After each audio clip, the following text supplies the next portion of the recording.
नमस्कार सभी को, कैसे हैं आप लोग। मैं हूं धर्मेंद्र सिंह और आज मैं आप सबके लिए एक फिर छोटी सी कहानी लेके आया हूं। किसी गांव में एक बाबा आए बहुत पुराने समय में। तो जब भी कोई गांव में कोई बाबा संत महात्मा आते हैं तो अक्सर देखा गया है कि गांव के और आसपास के गांव के अगर वो हफ्ते 10 दिन रुक जाते हैं और थोड़ा फेमस हो जाते हैं तो और आस पास के 2-4 गांव के लोग जो है उन पे आते हैं उनके पास कि देखिए बाबा, मेरा हाथ दे दीजिए, मेरी ये समस्या है, मेरी वो समस्या है, मैं ऐसे परेशान हूँ, मेरा ये काम रुका हुआ, मेरा वो काम लगा हुआ है, कुछ ऐसा करिए कि ये चीज़ हो जाए, हम समस्या से निकल जाए। अब ठीक उसी तरह से आसपास के लोग जो है उनके पास समस्या लेकर के आने लगे। बाबा ने सबकी समस्याएं बड़ी डिटेल में बहुत अच्छी तरीके से शांत मन से बैठ करके सुनी। समस्या सुनने के बाद बाबा ने बोला कि धैर्य रखो और मेहनत करो,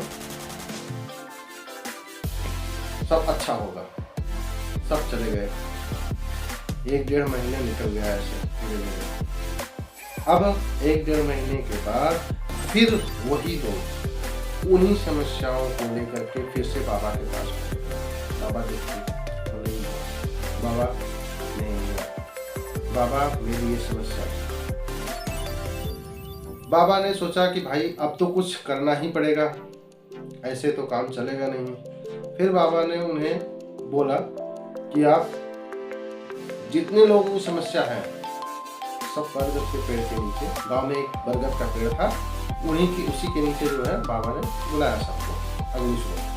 सारे लोग एकत्रित हो गए जिनकी समस्याएं थी। बाबा ने एक चुटकुला सुनाया। चुटकुला बहुत ही मजेदार था। सारे लोग ठहाके मारते हंसे। बाबा ने चुटकुला सुनाने के बाद बोले फिर अगली सुबह आना है। फिर अगली सुबह वो आए सारे लोग। बाबा ने फिर वही चुटकुला दोबारा सुनाया। उसमें से 5-7 लोग हंसे, लेकिन वो उस इंजॉयमेंट से नहीं हंसे जो पहले दिन हंसे थे। बोले एक काम करना, कल फिर आना सब लोग। ठीक? बोले ठीक है बाबा, आएंगे, क्योंकि बाबा ने बुलाया था तो उनको आना पड़ेगा। अब आए, इस आस में आए कि हो सकता है बाबा अगले दिन कुछ कर दें। सारे लोग आए और सब बैठ गए बरगद के पेड़ के नीचे। बाबा ने फिर से वही चुटकुला सुनाया। जैसे ही वो चुटकुला सुनाया कोई भी नहीं हंसा, बिल्कुल ऐसे बिल्कुल मुंह बंद करके बैठे रहे। जब कोई नहीं हंसा तब बाबा मुस्कुराए, बोले जैसे आप लोग एक ही चुटकुले पे बार बार नहीं हंस रहे हो, ठीक उसी तरह से आप अपनी एक ही परेशानी को लेकर के क्यों चिंतित हो रहे हो, बार बार क्यों चिंतित हो रहे हो। आपको काम तो करना ही पड़ेगा, उसका हल तो निकालना ही पड़ेगा। तो यहाँ पे इस कहानी से ये सीख मिलती है कि अपनी कोई भी परेशानी हो, कोई भी समस्या हो, उसे लेकर के रोने से बैठने से कुछ नहीं होगा।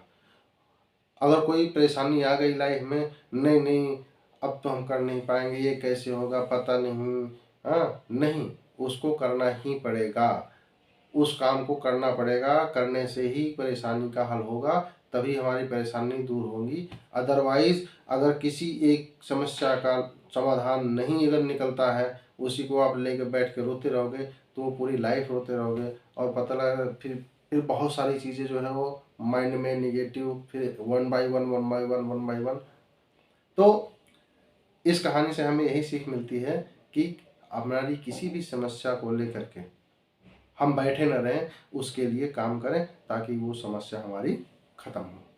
कहानी कैसी लगी आप लोगों को?